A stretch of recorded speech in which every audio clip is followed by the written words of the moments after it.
Amazon ගඟ කියන්නේ ඇදහිය නොහැකි තරම් විශාල ගංගාවකි.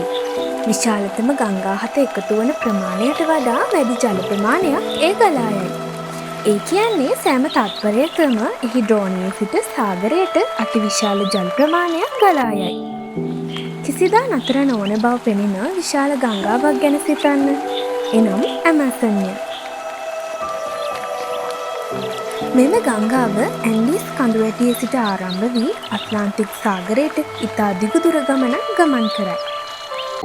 එය ගොඩබිම හැඩගස්වන අතර පොහොසත් පස පෝෂ්‍ය පදාර්ථ ගෙනෙන අතර වැසි සමයේදී පුළුල් ප්‍රදේශ ගම් වතුරටද ලක් කරයි. ඒ ශක්තිමත් ගලා යාම බොහෝ වනාන්තර, තෙත්බීම්, ගංගා ඇල මාර්ග නිරෝගීව හා ජීවයෙන් තබා ගනී. මිනිසුන් සහ සතුන් යන දෙකම ඇමසන් මත රඳා පවතී.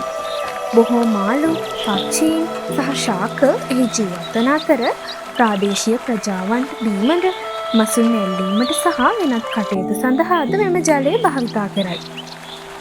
ගඟෙහි යුරවලින් ඔබ්බට කාලගුණය සහ දේශගුණයටද බලපායි.